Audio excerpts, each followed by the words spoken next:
Are you guys both in the same location, or are you geographically apart? We're currently geographically apart. But in a similar part of the world, right? You're both in, is it British Columbia? Yes, British Columbia, yeah. You'll have to forgive my lack of knowledge on Canadian geography as we go through this. It's amazing how many Canadians, though, have been part of this show over the last little while with Val Heffelfinger and the Falcon, and it seems like Canada's big on the Warhammers. We do like the Warhammers up here. Yeah. We do love it, yeah. Hello, I'm Steve Joel. I'm a radio host from New Zealand and, like you, a big fan of Warhammer 40,000. This series of podcasts is a chance to hear from the people who've changed the way we do Warhammer, whether it's painting or playing, collecting or reading or consuming content. I would like you to meet the game changers. Forgive my Kiwi accent as well. If there's anything you don't understand, just let me know and I'll try and say it in a Canadian accent. If there's anything we don't understand, it's probably not the accent. Yeah. Okay. My grandmother is from Newfoundland, so whenever people talk to me, whatever accent it is, I can usually understand, because that's probably the harshest one. Oh, is it really? Oh, you've never heard someone from Newfoundland speak? I don't. It's a bit like Scottish, yeah. Oh, you should Google Newfoundland accent, and you will be both horrified and amazed. In this episode, we'll meet two of the team from the fastest growing 40K channel in the world. They're pioneering a whole new way of doing battle reports, and people are loving it. Steve, I wanted to let you know that you share a name, you probably already know this, with the person who invented the GIF. I got very excited when I was doing the research. I discovered that you invented the GIF. I thought, this is going to be a great thing for us to talk about. No, I did not invent the GIF, no. But it was invented back in 57 or 67, which counts you out. Unfortunately, yeah. 40K Game Changers is supported by the Frontline Gaming Network. We just couldn't do this without them. This week, they are doing great deals on the Gothic Ruins ITC Terrain series. It looks amazing. It's easy to build and paint, and it comes in some awesome bundles with the Frontline Gaming Gothic Ruins mat. If you want to start your terrain collection, or if you want to make your existing collection a lot bigger, go get a bargain. The link is in our show notes. All right, let's get this Canadian party started. My guests today started a little channel a little under 2 years ago and have quickly become one of the biggest battle report channels in the world. Play on Tabletop has 124,000 subscribers on YouTube. They were recently involved in the Las Vegas Nopen, with one of the lists going all the way to the final. Featured in the very first battle report was Space Marine Steve. He's joined by Tycho. Gentlemen, thanks so much for joining us. Really appreciate your time. Happy to be here. So I want to play a little something for you, if this will work. I want to play this piece of audio here.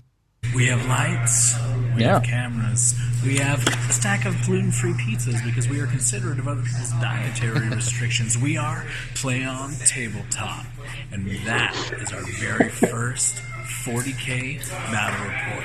We're cooking up a gaming revolution back there, and you don't want to miss it. Stay tuned. Play on.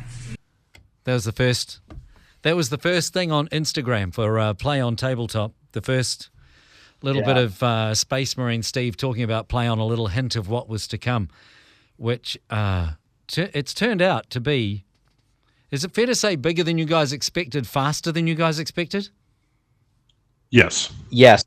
It is not only fair to say that, it is 100% correct to say that. Yeah. Okay. Well, I really want to get to all of that soon, because one of the most astonishing things as I was doing the research is just I was looking at the numbers and how fast they kept on jumping the numbers of subscribers in such a short time. In fact, when I was looking at it, I couldn't believe that you only started doing this in April of 2019, just a little under 2 years ago. So we will come to that. But first, some background. So if I can start with you, Steve. You're a tournament player. Let's start with that. Talk about that. You're playing in tournaments. How long you were doing it, when you got started in it, biggest wins. Give me some background on your tournament time. So I would say that I've probably been playing tournaments now for the last don't know, 3-4 years, like somewhere in there. And I really was like a fairly competitive player. Like as much as my winning streak on the channel does not show that, I am a very competitive player. And I've been playing tournaments now for probably close to like 4 years, give or take. And then in terms of like biggest wins, I have a lot of like, I would call them like bridesmaid finishes. So I've got a lot of like second, third, and fourth place finishes in tournaments like, up here in Canada, we've got like Amiable Bright, the West Coast GT, and I've top 8'd in multiple of those. And then I've also, bottom finished as well because you can't win them all. But I'm still looking for my tournament win. So there's only one person can win every tournament, right? Yeah. So I've always always a bridesmaid, never a bride. And I feel like I've got your name next to a couple of wins for RTTs. Yes. Now RTTs, I have won a few. But still no GTs or majors yet. Okay. Yet. I like that. That's good. And you also used to write for Frontline Gaming as Scuba Steve. Is that the same person? Yeah, that is the same person. I actually, that name, funny enough, that name, I used to tour in a rock band. I played bass in a rock band for a long time. And they gave me that nickname, Scuba Steve, because it comes from like, it comes from like Big Daddy, the like Adam Sandler movie. I don't know why. Yes. Do you know what? When I saw it, I thought that name really rings a bell. I've heard Scuba Steve before. It's the Adam Sandler movie. Yeah, he's actually a scuba action figure from the Big Daddy movie with Adam Sandler. And for some reason, I think one of our band members like had just watched that movie or something and was like, Scuba Steve. And they labeled me that, and it just kept going. Yeah. It just never stopped. So we had little T-shirts of it. It was crazy. And then eventually, because at first I was like kind of wary of like putting my full name on the internet. I was like, you know what? Scuba Steve. Sure. And I just started writing under Scuba Steve and stuff like that, doing the articles for Frontline Gaming. And I took a break from that as I kind of furthered my educational career. And then I jumped back into Internet 40K with Play on Tabletop. So that's a big jump. Yeah. It's a big jump. Yeah. Big jump.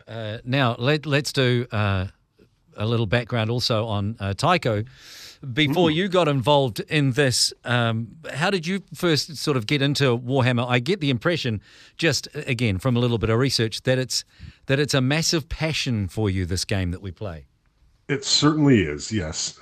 I was introduced to Warhammer in 1994 in southern France by a travel mate. We didn't have any books or anything. He just told me about it, but I filled a sketchbook with all my dreams of what a Nurgle demon looked like. And when I got back, immediately started buying Chaos models, and I haven't really looked back since.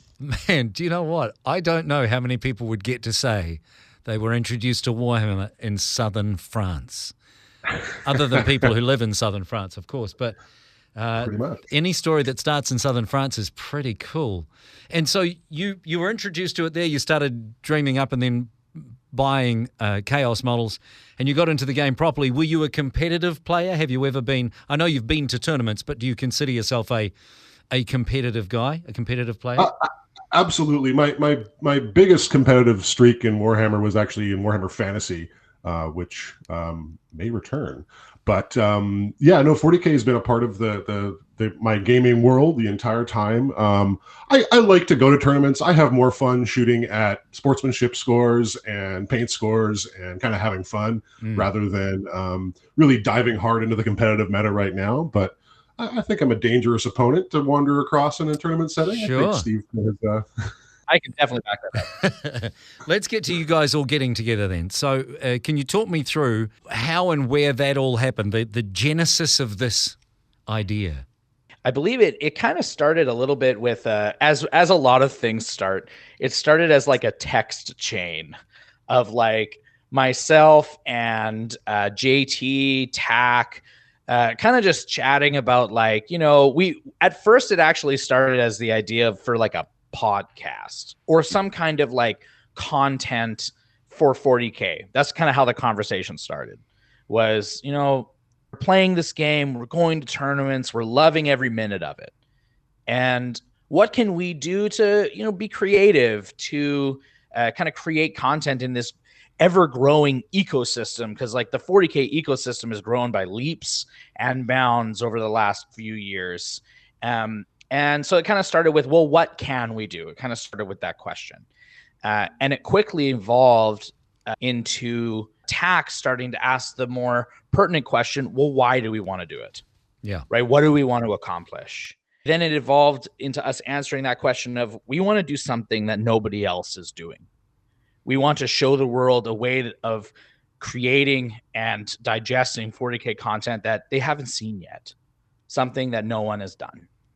And we all kind of went away, and then TAC, kind of our current like CEO, he sits at the wheel of the ship, right. And he pulled us all together, and he kind of created this little presentation that for a vision that he had of what he thinks it could be.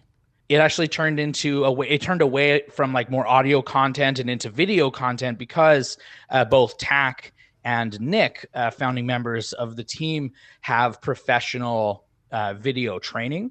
And they think that, well, if we start doing battle reports, we thought, well, what if we shoot it, like a professional sports channel? What if we boil it down, make it like a highlights reel almost, and give people just the action of the game?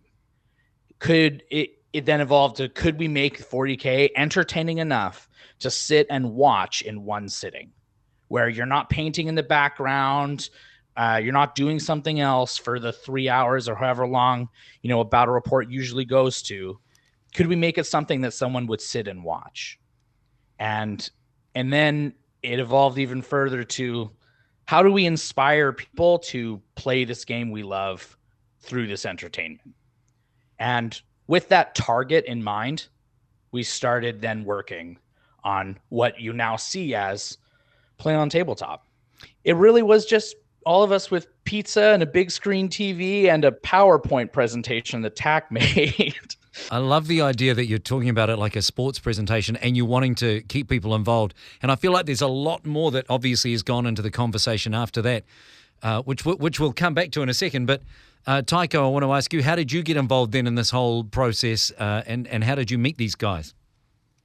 Well, I met TAC specifically at a tournament. He kicked my butt with some AdMech a long while back. And we kind of kept on meeting at tournaments. And eventually, at some point, I believe it was actually at a tournament, sort of said, hey, we're thinking about having a meeting about creating some Warhammer content. He heard that I had an acting background a little bit, and so he asked if I wanted to show up and give my 2 cents. And I was all ears. He offered pizza, and I was like, I'm there. And he kind of made this presentation, and you could tell that it was kind of formative, that he was kind of like testing the water and would sort of expect us to kind of mull it over and come back. But I believe it was absolutely unanimous around the room of all of us being like, yep, let's do it. When do we sign up? How do we get involved? It was, it had happened. Potentially all just diving in, but not necessarily aware of how much work this was going to be. How long between then, that meeting, that presentation from TAC, how long between then and April 2019 when you're kicking it all off? That was almost 4 or 5 months. Okay. Yeah. Well, do you know what? Not that long, really, in the grand scheme of things, when you think of how long television takes to make and how long, all of this stuff takes to develop and getting the gear and getting the setup and planning it all. 4 to 5 months probably seemed like ages. But looking back now, Steve, do you think that that's a quick turnaround time? It is. Looking back now, it is a quick turnaround time. But I mean, it's also like when I look at the team of Play on Tabletop, myself, Taiko, TAC, Nick, JT, and Paul, we're talking 6 guys working in addition to our full-time jobs, right? So it was like it was a long. It doesn't feel like a long time, and it does feel like a long time. it's weird how this much work kind of like melts away the clock a little bit. Like it wasn't a long time, I guess. We were very driven though. Yeah. Like I think once we could like see the target and it was all illuminated for us, like I think Tycho can even agree that like we just ran for it. Like I think we started like sharing mini videos and like show concept ideas, like 2 days after that meeting with TAC, Tycho? Unless there was stuff coming out that night. But you're right. The work has been made a lot easier because we're doing something we're really passionate about. Sure. And like, really, it's come a long way. We kind of made our first video being like, well, I wonder if we'll be able to show this to the world. And we did, and we got a way bigger response than we were expecting. So it's kind of been like that the whole way. We were kind of testing it out, and it seemed to work. People seemed to respond, and it's been quite a ride of expanding faster than we thought was possible, and it turning into something that could really be amazing. So yeah, it's been fun. When I talked to Brian Pullen and Adrian and Bridger a couple of weeks ago, a couple of months ago, everything's kind of compressing time-wise, with what's going on in the world. My sense of time is all over the place. But talking to those three, they said one of the reasons they do live streaming on Tabletop Titans is just because it made it easier. It made it more possible for them to keep going. They just turn up, they live stream a game as it happens, and then they're done. You've gone the other way. You've got so much post-production to do in your videos. Has that made it more of a challenge, do you think, to keep content coming out? Absolutely. 100%. It's held us back in terms of like numbers of content every step of the way. But we've decided that quality was what we were shooting at. That was something we wanted to do. It was part of the sell of the beginning. It was part of our cornerstones, and it's been successful for us. It really has. Does each person in the team have a different role? Do you have people who are better in the painting area? You've already mentioned that Nick and Tac had the kind of the television or camera work expertise. Do you each bring different things to the table? We all have different roles. Currently, TAC kind of sits in this like executive producer role. He kind of like watches all of the content as it comes out, and he also creates graphic packages and stuff like that. So like all of the really awesome overlays and stuff like that are all created by TAC. And then Nick is kind of like our director of photography. So he runs our main like filming, and he makes sure that like all of the content is edited to a certain standard of quality. And then JT is our like kind of like the voice of Play On, and he writes a lot of the scripts. And then Tycho is our studio manager. He manages all of the terrain, the mats, making sure the studio is always tidy and ready to work in. And then he also creates a lot of the terrain, and he paints a lot of the terrain for all of our battle reports. Wow. And then Paul is kind of like a technical engineer, so he helps us film, and he's there kind of to do odd jobs and help. And then I am one of the producers of the show and an camera personality, I suppose, but like a show producer would probably be my main title. And then I also manage our Patreon campaign. Right. And then when you bring armies to the table, you guys paint your own stuff, or do you get help with that from outside? One of the things that you do, the standard of painting and the standard of army, obviously you've set a very high bar for that. They all look amazing. Is that in each person's individual responsibility? It's been a little bit of a mix. We like to bring outside people in, and we love to show off their stuff. Right. We've done some really cool army showcases of local creators' stuff. But there's been stuff we've painted, stuff that's been pro-painted, stuff that's painted by other people. I think we're pretty easygoing with where the stuff comes from, as long as it looks great. So yeah. One of the first battle reports that I saw from you guys, I think the first time I really became aware of you was filming a battle report at a GT, and it was Jim Vessel was involved. I think he was playing against an orc army, and I was trying to learn how to play Jim Vessel's list, and I thought, oh, let me have a look at this. And it was so different and so exciting in the way that it was filmed and put together. Was that kind of like a trial run for you guys, or had you figured out what you were doing by then and you were like, this is a way to launch it? It seems to be a departure from what you had decided to do, but kind of fit hand in glove at the same time. that was a hard shoot. We were trying something. We wanted to try and make that actually like a whole sort of show series unto itself. We found that due to production difficulties that we weren't going to go that direction, at least not right now. And then, of course, with the state of the world these days, we've had to change the course of our ship and take a lot of our more public plans and make them a little bit less public. So, Right. I think it's still in the cards for us to do more tournament coverage, but right now that's not really an option. It's definitely a lot more work, right? I mean, Steve, as I say, that's one of the first videos that you guys put out, I think, just looking at the timeline. And obviously the plan was to do more of those. But the way it works maybe with time difficulties is just in studio in a more controlled environment. Did that kind of present itself as an easier way forward? Yeah, absolutely. The being in the studio gives us so much control over what's actually happening. And then on top of that too, we have control over the pace of the game. So like at a tournament, like I remembering back to that tournament game between Jim Vessel and the orc player whose name Justin, I think his first name is, they move very quickly. Right, they're on the clock. They have to be, and we can't tell them, okay, go back for a second. We need to make sure we get this kind of shot. We, oh, can you slow down? Can you put this model down? Can you pick this model up? Can you face this model a certain way? We're not allowed to say any of that, right? So it kind of takes away our cinematic control. However, that game was a very fortuitous filming because not only did Jim Vessel win that game, but Jim Vessel was also on a hot streak. Yeah. So in terms of people like Googling Jim Vessel and like trying to find a certain like list or something like that video got shared on multiple platforms, etc. So it was a bit of a we lucked out. Like the gods of fate were smiling on us that day that Jim Vessel, whom had just recently won like Adepticon and other major tournaments, he was kind of in the spotlight already. And we were able to kind of like just connect with that a little bit. And so it worked out really well. But yeah, the studio is kind of where we find our home because we have more control.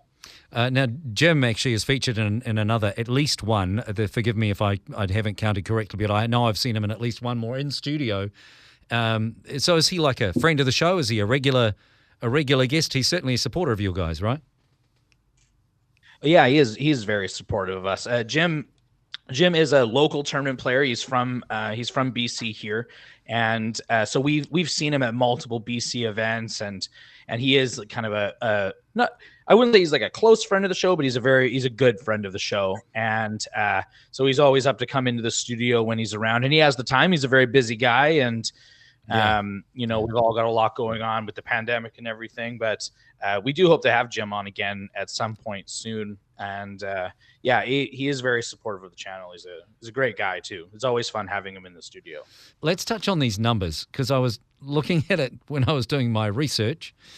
I call it research because it makes it sound more important than I was scoping you out on YouTube and Facebook. In April 2019, that's when you started. In July, 5,000 subscribers. By October, 20,000. In January of 2020, you said 30,000 subscribers on YouTube. In May, it was 50. By October of 2020, you had 100,000 subscribers on YouTube. It's a year and a half. Yeah. How? Yeah. And that is the golden question, is it not? Yes, it really is. So, and I'm asking on behalf of anyone who's posting anything on YouTube, how do you do that? Is that, I guess what I'm asking is this a campaign that you guys thought up and you thought and sure it went better than expected, or is it just a lot of things falling in the right place? I've got to assume that you had a plan and you kind of went with this plan and it's just worked out really well. Yeah, we had a plan, and there was one core approach that I think really stood well for us, which was to be entertaining first and like Warhammer informative second. We knew that we weren't the best players in the world. We knew that we had a real eye for how to make things fun and interesting and present what we love about Warhammer. And we've stuck to that, and I think it's really, really showed up. Yeah. Yeah. And it is important to note that like when we were planning out our like business path, the number one thing that we always kind of kept at the forefront was, are we doing something that someone can get somewhere else? And if the answer to that question is yes, we should reframe and rethink our action so that when people look for this particular content, there's only one place they can look, and that's Play on Tabletop. Trying to find our blue ocean, right?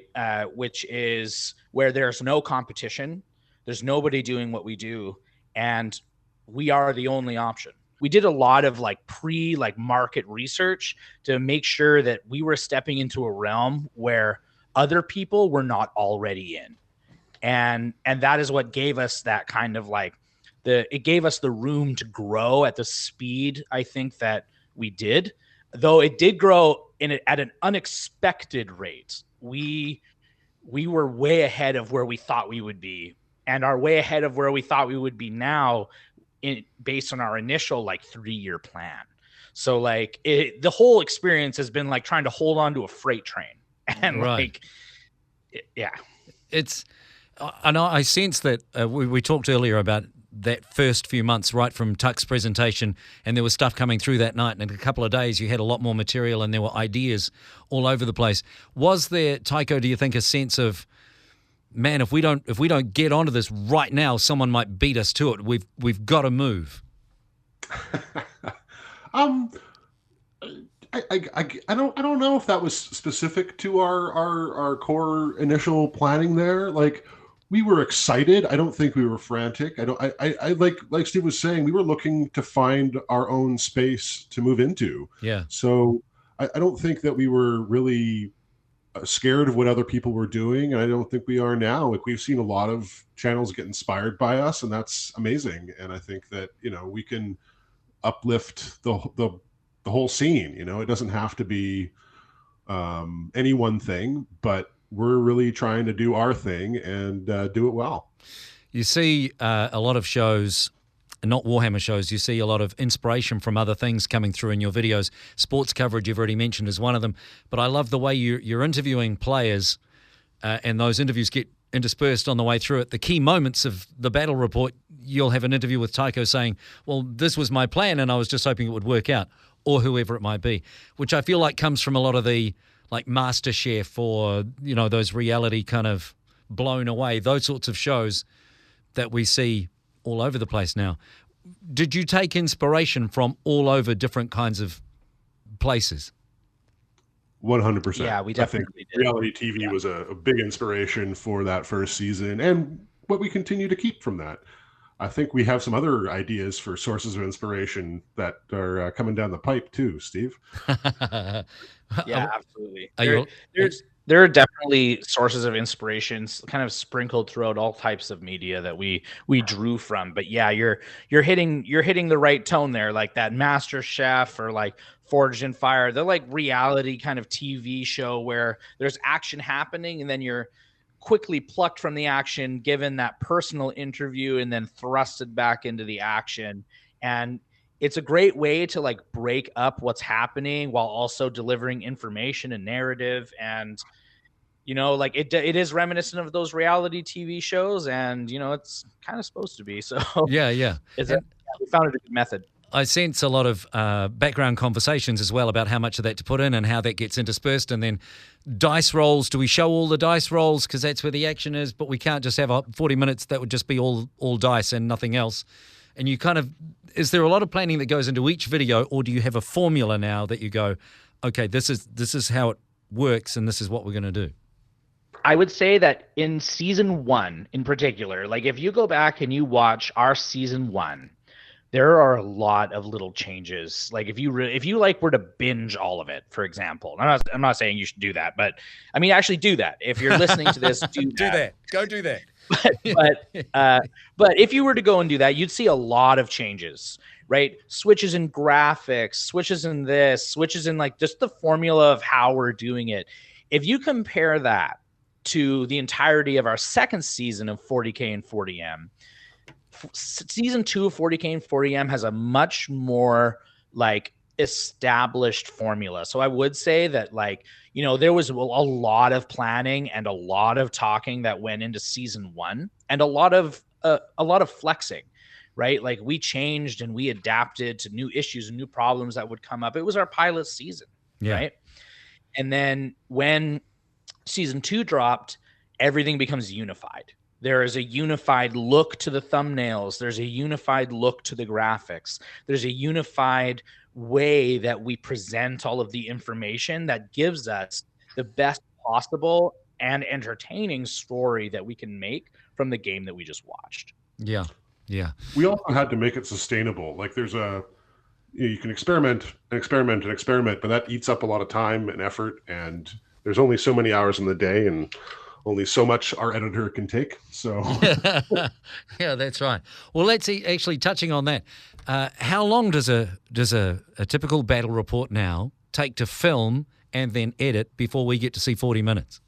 Well, one day of filming that usually is what, 10, 12 hours? Wow.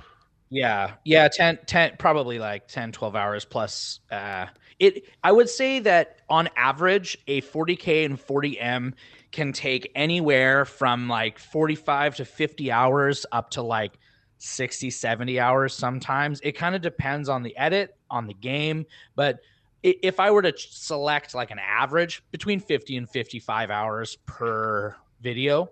That's too much. That's too much. Yeah, but you know what? So here's my response to that's too much. Well, it's a lot. It is definitely a lot. But the thing is when we are hunting for the best, that is what has to be done. Right. And there's no, like, we don't compromise at Play on Tabletop, right? There's no, well, you know, this is okay, so I guess we'll throw it out there. The answer is just not, that's not good enough. Yeah. And that's kind of where we live. So that's where part of the passion comes in, right? Is if we weren't passionate about what we were doing, we wouldn't do it, because it is a lot. Like if you just look at it as like, this is how many hours it takes, like, holy smokes, right? Yeah. And we've had to throw out entire shoots because we couldn't get the quality level we're looking for out product with the footage we managed to get. So yeah, those were trying days. There's a minimum of 2 lost episodes for sure. If Tak had said to you right in that very first presentation, look, this is what I want to do, this is my idea, this is, you know, here are some cool things we can achieve, and it'll only take 55 to 60 hours on average per episode, do you think you all would have gone, yes, we're in, quite so quickly? Maybe not as fast. Like I would have had a second piece of pizza before answering. Yeah. But it is. I think we knew what we were signing up for. A lot of us had some theater or film or just production experience of some sort, and we kind of understood what we were getting into. I don't think that part of it was too scary. Yeah, there's a lot of enjoyment in the production of it too, right? I have a background in television and in radio, and even just producing these podcasts, people would be surprised about how much goes into behind the scenes, the recording and the preparation and the editing. Nowhere near what you guys are doing. But even with a background in television and radio, I'm surprised 55, 60 hours does seem that's extraordinary, and I think people will be surprised. So, listen, the message is, these guys are putting so much work into this. If you don't watch it, you need to be watching it. The work's got to pay off. You need to be watching it. But you know what? So I would love to comment a little bit on like how that actually influences our production, because what we cannot do is we cannot go, all right, what is the best list or what is the best army right now in the meta or something like that, and show like competitive games like that, because the meta changes too fast, and eventually like what happens is the games themselves they age themselves out. So when we create content, we are aiming for the most evergreen content that we can. We don't want the content to age out, because we want people to be able to go back through our library and watch it, even though like, you know, oh, it's a little bit older, but that's okay, because, you know, the narrative here rocks, or the cinematics rock, or whatever it is, right? So and it does. Video is pretty old and continues to get older and continues to get our most views. Yeah. And look, you going back to what we've talked about already, the sports analogies, the reality TV analogies. Any given sports game, you just want the game to be a great game. It doesn't necessarily have to be between Tom Brady and whoever else is the next best guy. It's just got to be a game with two teams that you can enjoy watching and a competitive level rather than someone wiping the floor with someone else, for example. Exactly. One thing I think people will be wondering is, with 124,000 subscribers, with the videos that you're putting out in the studio that you have set up, is it doing enough to pay the rent yet? Are you guys able to be looking at a future where you do this full time? Almost getting close. I think would be the thing. I would say it's starting to get close. We have like rising costs. Like we're starting to pay like our editor, right? Like we're paying rent on a new studio, and like if we were just YouTube, then that wouldn't be the case. Right. However, because we've got YouTube and Patreon, and we're coming out with like, lines of swag and stuff like that, it allows us through those multiple streams of income to pay the rent, so to speak. And we're also looking into, like other ways to expand and collaborate and gain more and more subscribers and more viewers, which thus like amps up our income to help us cover costs, right? So like it is a struggle, but right now we're going for it, and it's it's an amazing experience. And I would say we're not in trouble by any means, but we're not rolling in it either. Right. And we've already established you're not doing it for the money, but it is nice. We've talked to Winters about this, and I know you guys have a little bit to do with Winters over the next little while from England. So saying that you're not in it for the money, but boy, the dream is to be able to, as he has done, quit the factory and do this as your thing, right? To actually be able to pay the rent by doing this thing that you are so passionate about, Taiko. It really is, and we're hoping that we get to the point. We've got some plans that, if they go well, will get us there, where we can start quitting our jobs and playing Warhammer for a living, which just sounds incredible. Doesn't it, though? Doesn't it just sound incredible? So, listen, it's such a pleasure to talk to you guys. I think your story is so different and so remarkable. I mean, just this idea of what you're trying to achieve, and the fact that it has gone so well so quickly. You've got to applaud people who are willing to take such a big risk and put so much work in and have it work out. I love that. I love the fact that you are so passionate and so committed, and you did at the start, which it was something crazy and risky, and you've put so much into it. So I salute you and I applaud you, and I'm a fan of what you do, and just keep on doing it. And I can't wait to see what the next plans are. I assume you can't say too much about those at this point. No, unfortunately, I can't say too much, other than I know I'm a big listener of your podcast, and I listened to the one with Winters, and so he spoke about an upcoming collaboration with Deployment Zone TV, and I guess probably by the time that this airs, the collaboration might be well underway. So make sure you go to Deployment Zone TV and check that out. I love that it's spread around the globe. I say this almost every time to people like Lawrence and Winters and yourselves. It's remarkable to me that you're in British Columbia, you six guys, you're filming these reports, and then they're watched in New Zealand and the States and England and Japan, and just, isn't it amazing, this global community we have? It's really wild. Yeah. How far it goes. How many requests for translations into languages that you would not expect we've had. That's right. We're watching it in Kazakhstan. We want to understand what you're saying. Listen, guys. Oh yeah, the amount of Russian we've had to like crank into Google Translate to be like, what are they saying to us? I really appreciate your time, gentlemen, and I know that this is, it's not supposed to just be me talking to people I'm fans of, but I am. And this podcast is supposed to be a celebration of our hobby, so we're celebrating your success. Thanks for your time, and all the best for whatever is next for you. Thank you so much, Steve. We're fans of you too. Thank you, Steve. Big fan. My sincere thanks to Space Marine Steve and Taiko from Play on Tabletop. Check their YouTube for Season 3, which has just launched.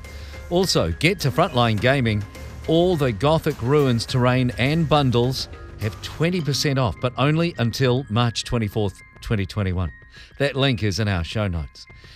go like 40K Game Changers on Facebook. I'd really love to know what you think of the show. And if you've enjoyed this episode, the full back catalogue is out at 40kgamechangers.com. 40kgamechangers.com. Next week, Mini Wargaming Dave, the OG Battle Report creator. He paved the way, and he's with us to tell the story. Until then, I'm Steve Joel, and this has been 40K Game Changers.